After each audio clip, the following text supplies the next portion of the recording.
I hope you're all having a good enough day.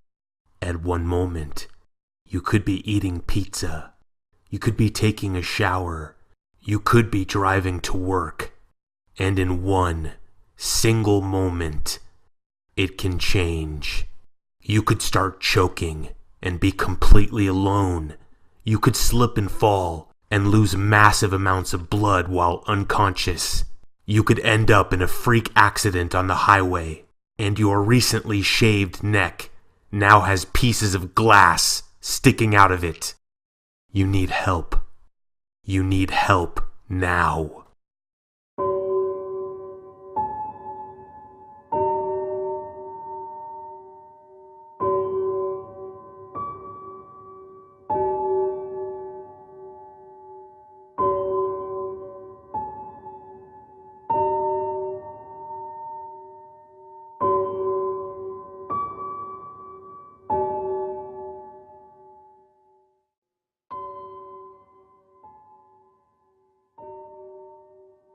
I worked as an ambulance driver for our local fire department up until roughly 4 months ago.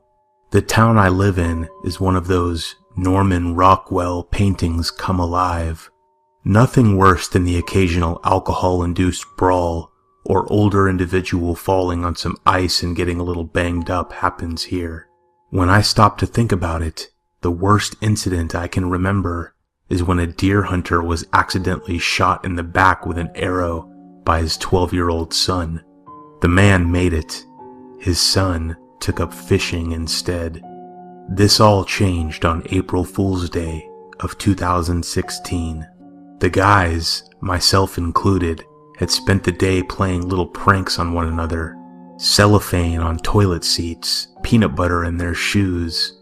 One even went as far to call in a hit and run, only for us to find a road-killed possum with a get-well-soon balloon tied to its paw and a note reading, "April Fools, bitches," stuffed in its mouth. Granted, that last prank was a bad idea. We could have gotten into some serious shit over that one. So after it was all said and done, we decided to give the pranks a rest for the day. It was around 7 p.m., and our station radio starts going off. The sheriff was requesting immediate response to a dingy little no-tell motel at the edge of our rural town. He ended with, "Make sure Elias don't come. He ain't gonna like this." My chief makes me stay and drives the ambulance himself. Like I said, this is a small town, rural in nature. We have a total of 7 guys volunteering. So I was honestly taken back while my chief drove away, with lights and sirens blaring. I feared the worst.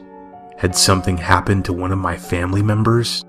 I called everyone from my parents, siblings, to my wife. Thankfully, they were all okay. So why did I have to stay? Was this another prank, perhaps? I had hoped so. An hour and a half later, my hopes were dashed.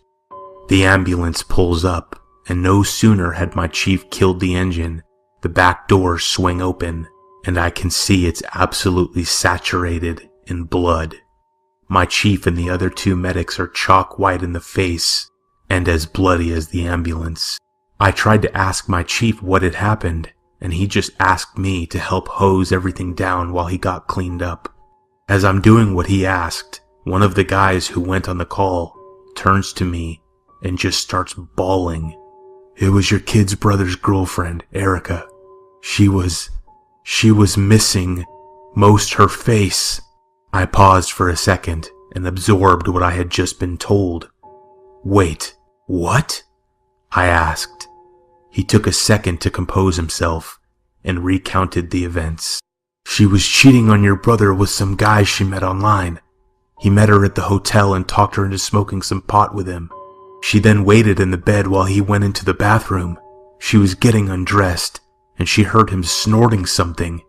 According to her, he had been in there a little under a half hour when she got up to check on him. When she knocked at the door, he rushed her, tackled her to the ground, and began biting her on the face and shoulders. He had already taken a good chunk out of the bridge of her nose and bitten off half of her lower lip. when she managed to get her hands on a can of deodorant knocked down during the scuffle. She sprayed it in his eyes and managed to escape to the manager's office before passing out from blood loss. He told me she was wearing only her underwear and was passed out in the fetal position when they got there. The guy was gunned down a few blocks away after attempting to rob a 7-Eleven while covered in blood and completely nude. Autopsy results found marijuana, angel dust, and bath salts in his bloodstream. I didn't know how to break the news to my then 16-year-old brother. They had been dating since middle school. She decided to cheat on him with a man we later found to be a 37-year-old sex offender, and he mauled her in a fashion similar to a bear attack. It took 6 reconstructive surgeries to repair the outward damage to her face. She still has nerve damage and a permanent droop. On top of that, this guy had hepatitis C, and you guessed it, she contracted it. My brother was still good to her despite everything. However, her guilt caused her to break it off with him. Eventually, I moved away from home and began working towards a legal degree, but this will forever be etched into my mind. Don't cheat on the one you love, and if you do, stay away from bath salt snorting internet freaks. It could cost you dearly.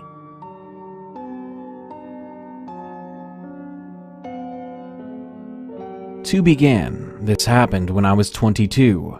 I live in a very small town where I'm a volunteer firefighter/EMT. By this point, I've seen my fair share of fires, but never really responded to any car accidents. The day I was paged to an accident, I won't lie, I was kind of excited as this was my first. I was finally able to use the skills I'd learned. Use it or lose it, they say. But my excitement seemed to drain the more I found out about the accident. My team and I pulled up to the accident and hopped out of our rig. I ran over to the vehicle in question to get a better understanding of what we were going to need to get these people out. But that was when I realized that there were 3 other bodies lying in the ditch around me. There were 5 young men crammed into a very small car. 3, like I said, were thrown out like rag dolls. 1 was stuck in a horribly unnatural way in the upside-down car. And the only one wearing a seatbelt had been the driver. He was stuck in his chair. He was awake and bloody. It was obvious to me that this was an extremely bad accident. I yelled at my team to get the jaws of life to get this driver out. I then started to walk over to the 3 men that were strewn about. The first I walked over to was very clearly decapitated. There was only a bit of skin holding him together. I placed a tarp over his body so that the passing vehicles did not have to see that. The second body had severe lacerations to his upper torso, but had shallow, fast breathing. "This one's alive!" I screamed to the team. We had to keep this person alive until the ambulance showed up. The third man, though, his condition will forever stay with me. He looked perfectly normal, aside from a few road rash marks on his arms and legs. When I went to check for a pulse on him, I felt nothing on my fingers. But as I looked at him, I didn't want to believe that he was also dead. So I took a stethoscope to listen directly to his heart. When I realized that his rib cage had been crushed, I would later find out that his ribs had punctured his heart. It was a very gruesome scene, and I couldn't help but notice how silent it all was. The driver wasn't screaming, he was barely conscious.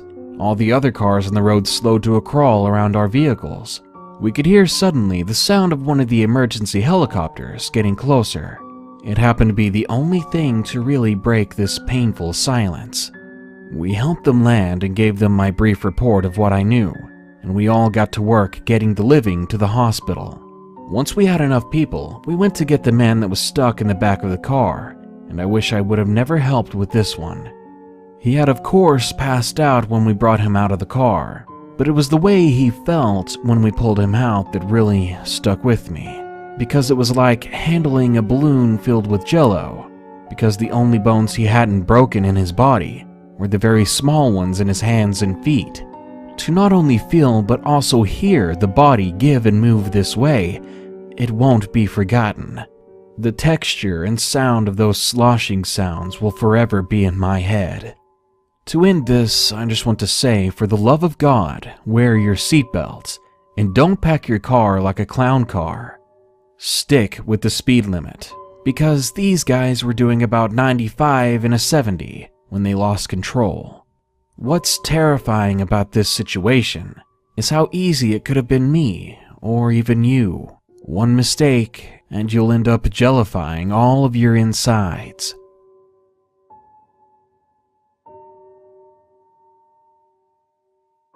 We responded to an apartment building when the caretaker had called us. His initial report was that he went to check on a suite because water had been reported flooding into the hallway. He informed us that there was a deceased lady in the tub.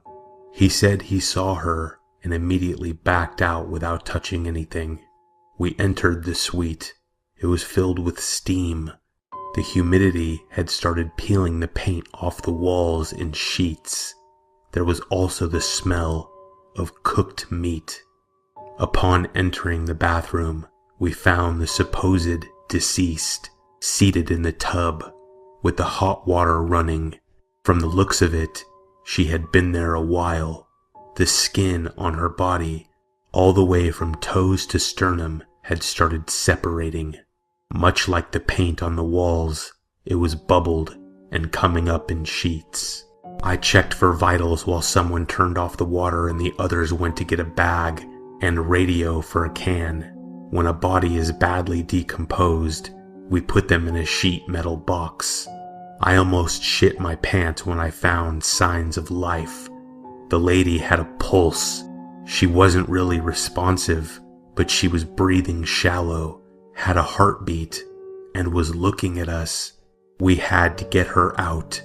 We radioed for EMS and informed them we had a live patient with at least 80% burns. They were a few minutes out, so we started to get the patient ready for transport. I don't remember what we were doing when we noticed the water draining from the tub, but what we saw was her torso essentially degloving itself as the water receded. We immediately plugged the bathtub and continued working her. When EMS arrived, we had to transfer her to the stretcher. That's where things got ugly.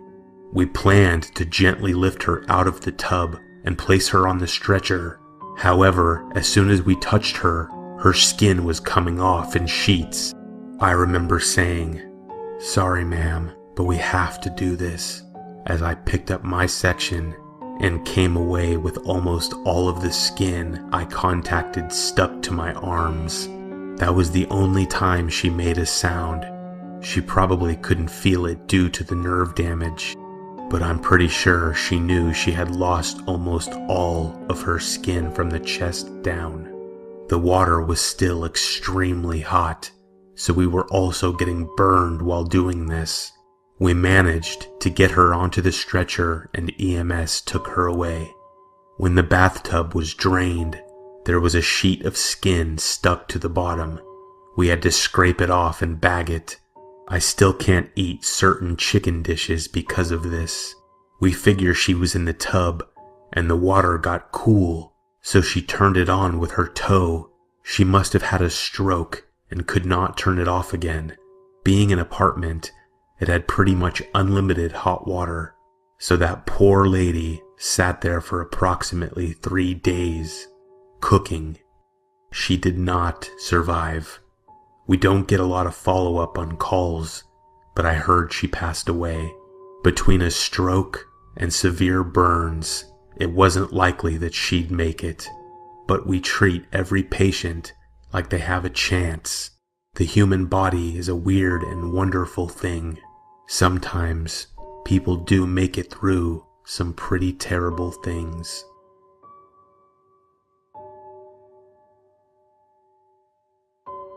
I've been an EMT for about 6 years now, and I've seen many crazy things. These 2 calls, though, are stuck in my head, and they'll haunt me forever. My first story happened about a year ago. I was working an EMS job, and it was about 3 in the morning. We get toned out for a possible domestic and/or psych transport. So I wake up my partner and we get into the ambulance and go. Upon arriving, we notice the cops aren't even there yet. I hesitated going in, but my partner, being a macho man, decided that he wanted to go ahead. We go up and knock on the door, only for it to suddenly swing open.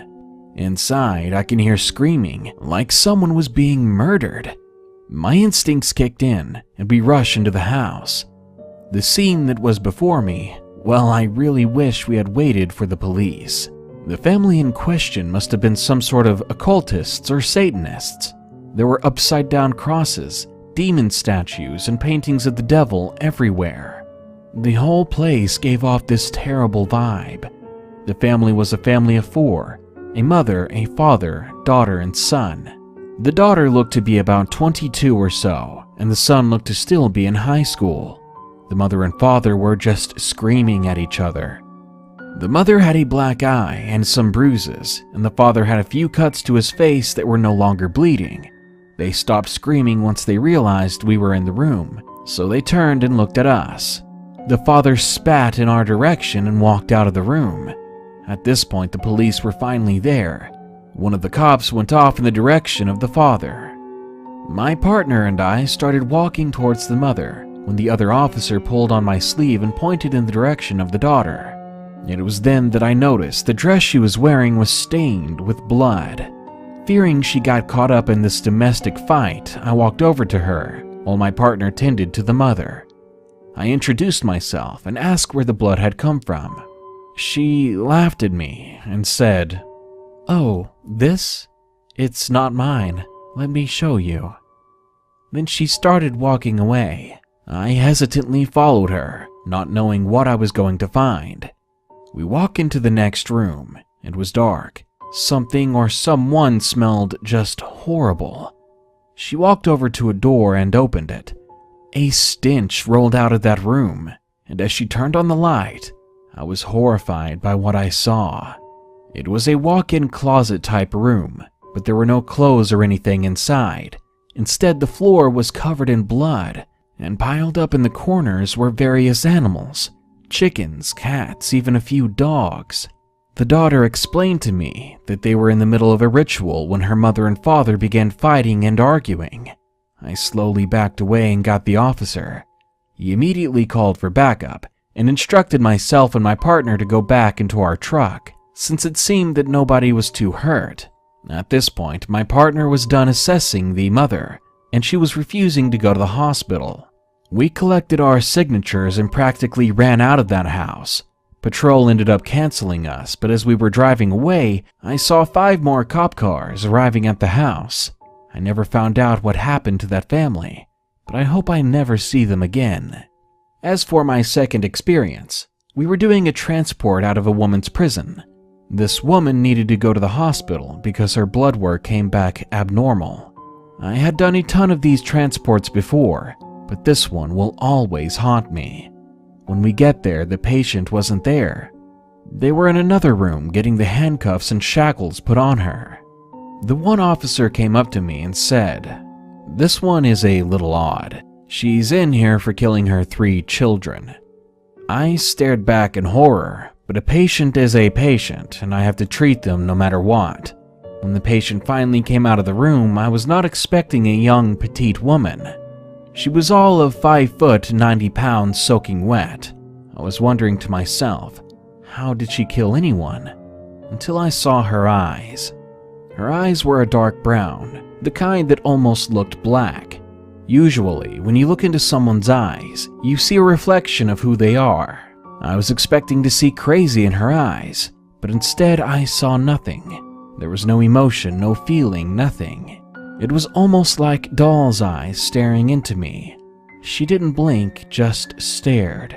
We got her into the stretcher and put her into the ambulance. Since I'm female and my partner was male, I had to ride in the back with her. The whole time she just kept staring out the back window, talking to herself. I couldn't hear what she was saying because it was so low. I decided to read her file and found out she had murdered her 3 children, apparently because a demon had told her to. This demon apparently promised her immortality if she did. This made her case even creepier. We arrived at the hospital and put her in a room. She just kept staring that same blank, emotionless stare. As we were leaving, I could finally hear what she was saying. She just kept saying over and over, "Blood screams, you promised."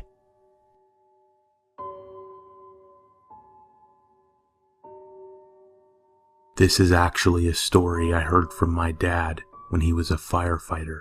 He was a teenager, probably around 19 or so at the time, and had many calls which were ugly or nerve-wracking. He had joined with my uncle as a means of helping the community he had grown up in. This is perhaps the creepiest story he's ever told. It was a typical day for their station, and they'd scheduled a test burn of an old house in the town he lived in. Typical exercises like this were common, and it wasn't unusual for them to have them during the dry season when fires were more rampant. They gathered together in their gear, readied the trucks, and headed for the practice house on the edge of town. The fire hadn't yet been lit when they arrived, but the house was empty and ominous before them. It was a single-story, ranch-style house that had been condemned for structural deficiency, so the station had bought it and decided to set it on fire for their practice. In full gear, they prepared for the blaze by taking a group photo in front of the house, which was finally lit and burning fully after only a few minutes. It was quick and easy, and soon they were ready for their practice. They entered the house for their routine practice run. It wasn't until afterwards that the chief noticed that one of the volunteers hadn't returned from the house. At this point, they were sent back inside to figure out if the young man had just gotten lost in the house, or gone out the wrong side to the backyard to cool off when he was done. What they found was not how their 100th controlled burn was supposed to end. The firefighter's body was burned to a crisp inside the house and trapped beneath a burned section of wall which had fallen on him. His pleas for help went unnoticed in the noise and adrenaline of the group. After the body was removed and the poor young man was buried, the chief developed the photo. They could see the house burning behind the firefighters. Everyone prepared for their duties, but one volunteer noted that their fallen colleague had an eerie warning. The form of a person could be seen in the front window, staring out over the team, and another stood in the door. It was pointing at the fallen firefighter, as if telling them he would be joining them in the afterlife that day.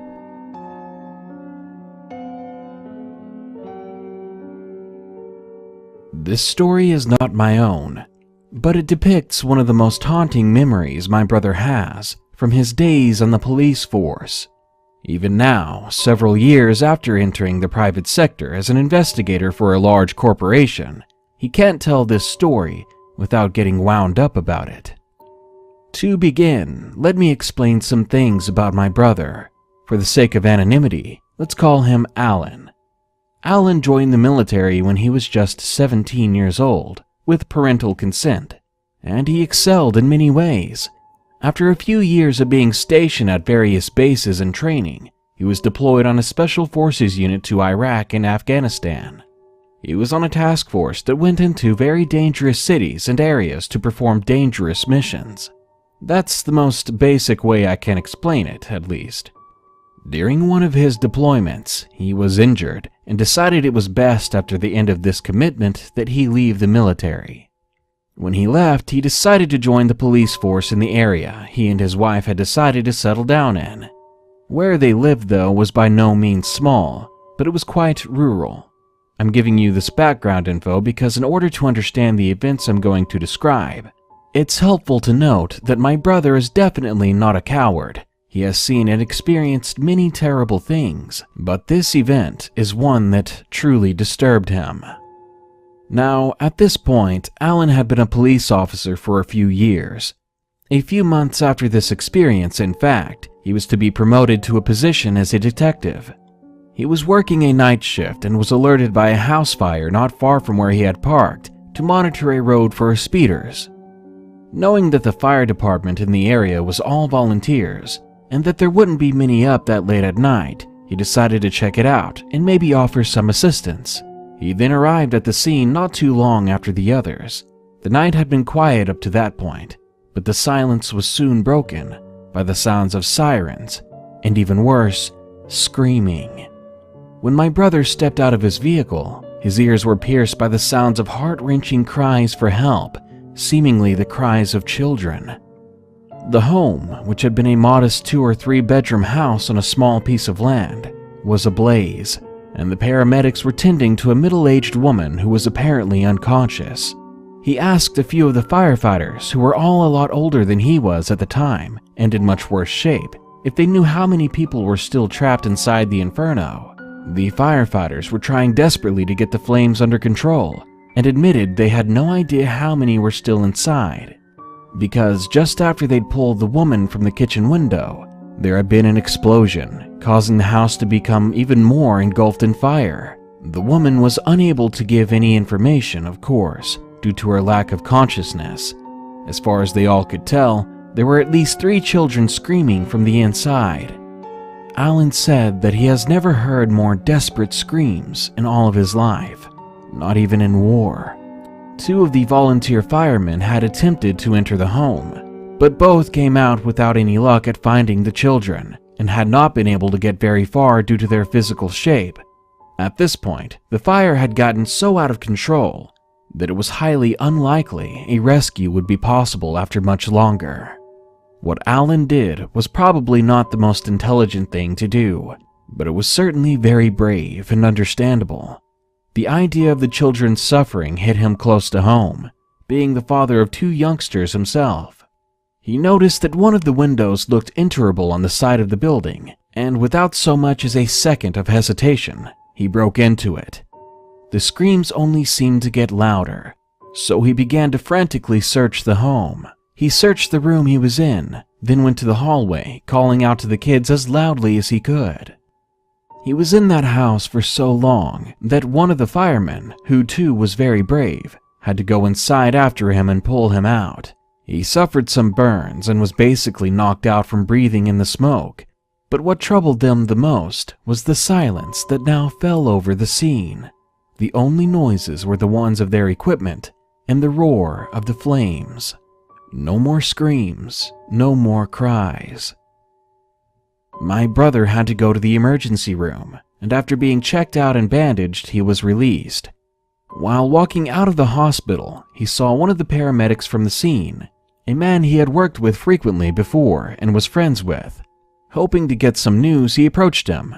The paramedic looked pale and barely noticed Alan before Al grabbed his shoulder. "Hey man," Alan said. "Did that woman wake up?